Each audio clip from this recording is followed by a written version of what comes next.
আমার দেশে এমন কিছু জানোয়ার কুলাঙ্গার স্বামী শ্বশুর আর শাশুড়ি আছে, কন্যা সন্তান স্ত্রী জন্ম দিলেই ওই স্ত্রীর উপর স্টিম রোলার চালায় এমন বেয়াদব শ্বশুর শাশুড়ি স্বামী আপনার আমার বাংলাদেশে আছে না? না, কি এক আজীব শিক্ষা ব্যবস্থা আমার দেশে। শরীফ শরীফা হয়ে যায়, শিক্ষকরা বলছে এটা এরকম হইতে পারে, শিক্ষা সচিবরা বলছে হইতে পারে।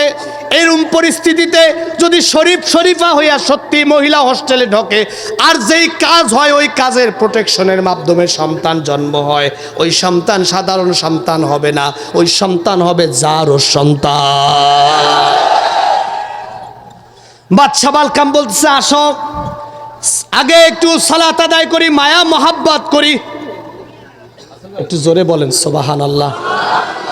এক মেয়ে কওমি মাদ্রাসায় পড়ে, মেয়েটা কওমি মাদ্রাসায় পড়ে, সে সারা জীবন আল্লাহর কাছে প্রার্থনা করছে, আল্লাহ আমারে একজন ভ্যান চালকের সাথে বিয়ে দাও, কিন্তু সে যেন নেককার আর উত্তম হয়, সে যেন আল্লাহওয়ালা হয়, সে যেন আমাকে সঠিকভাবে রাখে, চরিত্রবান হয়। মজার ব্যাপার, মেয়েটার যখন বিয়ে ঠিক হয়েছে পুলিশের সাথে বিয়ে ঠিক হয়েছে।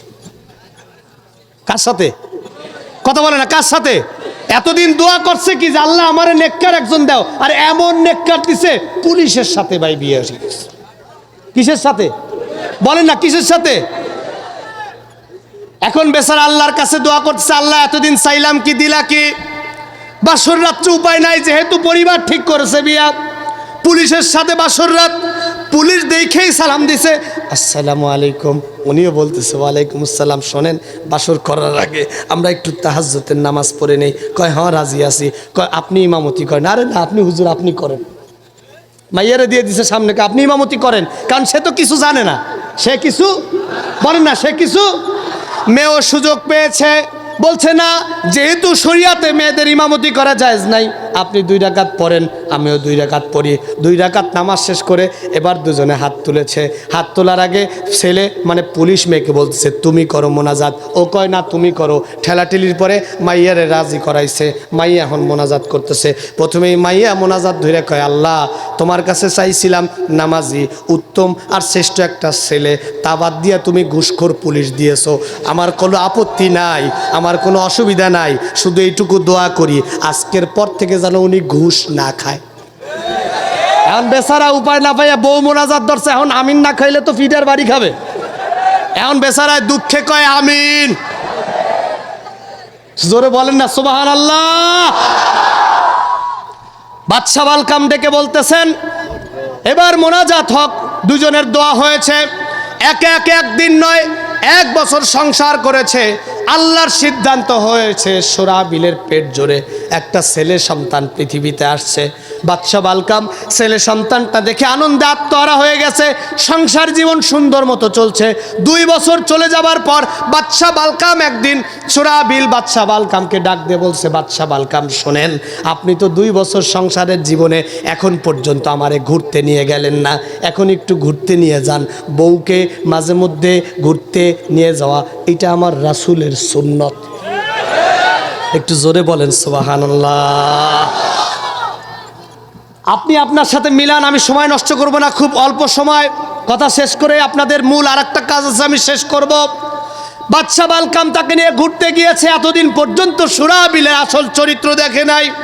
বাদশা বালকাম যে ঘুরতে গিয়েছে ঘোড়ার গাড়িতে করে ঘুরছে, বাদশা বালকামের চোখের সামনে শিশু বাচ্চাটা 2 বছরের বাচ্চা, এই বাচ্চাটাকে সুরাবিল ধরে জঙ্গলের ভিতরে ফেলে দিয়েছে। জঙ্গল থেকে 2টি কুকুর এসে থাবা দিয়া সুরাবিলের মুখ থেকে ওই বাচ্চাটাকে নিয়ে জঙ্গলের ভিতরে ঢুকে গেছে। এখন বাদশা বালকাম চোখের সামনে কলিজার টুকরা সন্তানকে কুকুর দিয়ে খাওয়াইতে দেখছে, কিন্তু একবারও বলতে পারতেছে না এই কাজটা করলি কেন, বললেই স্বাদের বউ আর থাকবে না। বেচারা মনের দুঃখে মনে মনে ভাবতেছে, আল্লাহ চাইলাম কি আর দিলা কি? ভাবছি পরি বিয়ে করবে, তো পরি নাই তো ডাইনি। দুঃখে কষ্টে রিটার্ন ব্যাক করেছেন, আল্লাহর কাছে ফরিয়াদ করে আবার আর একটা সন্তান পৃথিবীতে এসেছে। এবার আর ছেলে সন্তান না, এবার এসেছে একটা কন্যা সন্তান। কন্যা সন্তান বলছি না, এর জন্য সুবহানাল্লাহ তো আসতে হইলো, একটু জোরে বলেন।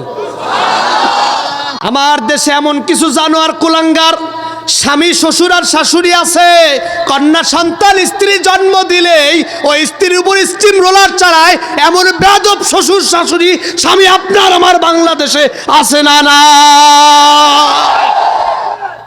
ছেলে হবে না মেয়ে হবে নির্ধারণ করবেন যিনি তিনি কে? একটা ছোট্ট হাদিস শুনে আমি আপনাদেরকে আলোচনার শেষ পর্যায়ে নিয়ে যাব। আল্লাহর পয়গম্বর মুহাম্মদুর রাসূলুল্লাহ সাল্লাল্লাহু আলাইহি ওয়াসাল্লাম বলেছেন, শোনো, যার ঘরে একটা কন্যা সন্তান আছে আমি পয়গম্বর কমিটমেন্ট করছি ওই লোকটা আল্লাহর জান্নাতে যাবে।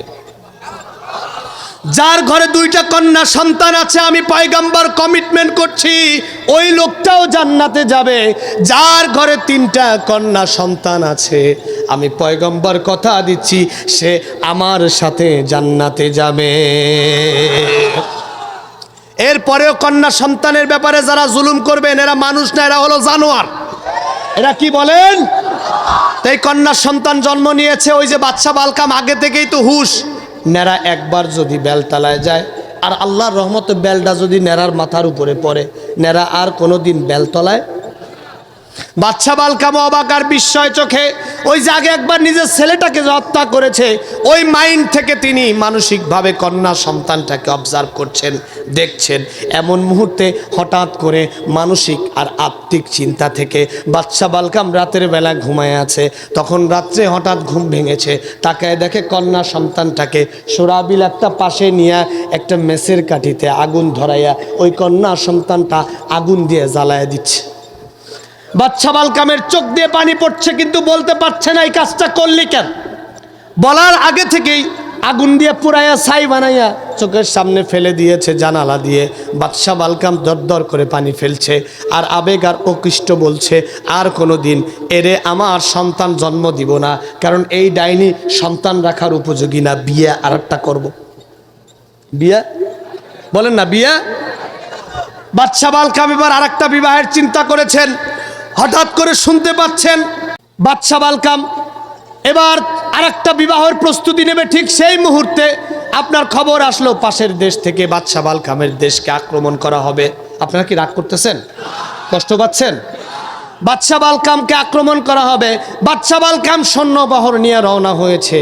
ওই যখন রওনা হয়েছে সুরাবিল ডাক দিয়ে বলতেছেন আমাকেও নিয়ে যান। বাচ্চা বালকাম বলছে ঠিক আছে তোমাকে নিয়ে যাব, তবে অনুরোধ হলো ওইখানে যায় এমন কোনো অন্যায় করো না যার মাধ্যমে আমার পুরো রাজ্যও যায়, রাজাও যায়, আর তুমি মহারানী থেকে জিরোতে চলে যাও। রানী সুরাবিল বলছে ঠিক আছে এমন কিছু করবো না। চলে গিয়েছে যুদ্ধের ময়দানে, সারাদিন যুদ্ধ হয়েছে। যুদ্ধ শেষে রাত্রেবেলা সবাই ঘুমাইছে, সকালবেলা প্রহরী রাজা বাচ্চা বালকামকে ডেকে বলছে বাচ্চা বালকাম এই মরুভূমির অঞ্চলে পানির যে ফোয়ারা আমরা তৈরি করে রেখেছিলাম রাত্রেবেলা কে যেন পানির ফোয়ারা ছেড়ে দিয়েছে। বাচ্চা বালকাম খোঁজ নিয়ে দেখতে পায় এই পানির ফোয়ারা ছেড়ে দিয়েছে তার সাদের স্ত্রী রানী বিলকিস। কে ছেড়েছে? সুরাবিল, সরি রানী বিলকিস না, ছেড়েছে কে? সুরাবিল। সুরাবিল ছেড়েছে। বাচ্চা বালকাম এতদিন চুপ রয়েছে, এখন আর চুপ নাই, মেজাজ খারাপ করে বাচ্চা বালকাম যে বলছে ডাইনি এই কাজটা করলি কেন? কি বলছে এই কাজটা? আগেই সূত্র মনে আছে তো? প্রশ্ন করলে সাদের বউয়ার, একটু বলেন না সাদের বউয়ার। রানী বিলকিসের মা সুরাবিল মাথাটা তখন হাসরাত ছিলেন, মাথাটা হালকা করে ঘুরাইয়া চুপচাপ করে সাদের স্বামীর দিকে তাকাইয়া চোখের পানি ছেড়ে দিয়ে বলছে বাচ্চা বালকাম এমন একটা প্রশ্ন করেছেন আজকে থেকে আপনার আমার সম্পর্ক ভালোবাসা শেষ হয়ে গেছে, আর কোনোদিন আপনাকে স্বামী বলে ডাকার সুযোগ আমার থাকবে না। আল্লাহর পক্ষ থেকে আপনি আর আমি অটোমেটিকলি তালাক হয়ে গেছি। তবে শোনেন যে তিনটা কাজ আপনি আমাকে অন্যায় করতে দেখেছেন, আল্লাহর কসম একটা কাজও আমি অন্যায় করি না। বাচ্চা বালকাম রাগে বলছে অন্যায় করিস না, প্রমাণ কর। প্রমাণ হলো আপনি যখন রাত্রেবেলা ঘুমাইছিলেন সৈন্য নিয়া, আপনার মন্ত্রী, আপনার ডিপার্টমেন্টের যে মন্ত্রী, ও আমারে খুব প্রস্তাব দিত, মাঝে মধ্যে বলতো পরকিয়া করতে। আমি করতাম না, এর জন্য চালাকি করে পাশের রাজ্যের রাজার সাথে হাত মিলাইয়া এই ট্যাঙ্কির পানির ভিতরে বিষ মিশিয়ে দিছে, যাতে বিষ খাইয়া সব মইরা যান। আমি তো জিন, আমি যাতে না মরি, আমারে নিয়ে ওই রাজ্য চালাবে, সংসার চালাবে, এর জন্য আমি চালাকি করে ওই পানি ছেড়ে দিয়েছি। বাদশা বালকাম বলতেছে বিশ্বাস করি না। কয় বিশ্বাস না করলে আপনি আপনার ওই মন্ত্রীকে ডাকেন, ডাকার পরে ওই পানির নিচে অল্প অবশিষ্ট পানি আছে, ওইটা খাইতে বলেন। যদি আপনার মন্ত্রী খায় বুঝবেন আমি মিথ্যা বলেছি, আর না খাইলে বুঝবেন ও আসলেই আকাম করেছে। রানী বিলকিসের মা সুরাবিলের কথা অনুযায়ী বাদশা বালকাম মন্ত্রীকে ডাকলেন, পানি রেডি করে পানি খাওয়াইলেন। মন্ত্রী কোনোভাবেই পানি খায় না। বাদশা বালকাম বুঝে গিয়েছে সুরাবিল যা বলেছে ঠিক বলেছে। এবার বাদশা বালকাম চোখের পানি ছেড়ে দিয়ে বলছে, সুরাবিল তাহলে আমার কন্যা সন্তান আর ছেলে সন্তানকে যে আগুন দিয়ে পুরাইলা, কুত্তা দিয়ে খাওয়াইলা, সেইটার কি হবে? এবার সুরাবিল ডাক দিয়ে বলছে, বাদশা বালকাম ছেলে সন্তানকে আপনি দেখেছেন কুকুর দিয়ে খাওয়াইছি, আসলে কুকুর দিয়ে খাওয়াই নেই। আপনাকে ওই যে হুজুর বলেছিল জিনেরা কুকুর হয়ে আসে, আমার দুইটা ভাই, আমার মা আর আমার বাবা আমার সন্তানটাকে দেখতে চেয়েছে, এর জন্য দুইটা কুকুর দুই ভাই এসে আপনার সন্তানটাকে আমার রাজ্যে নিয়ে গেছে।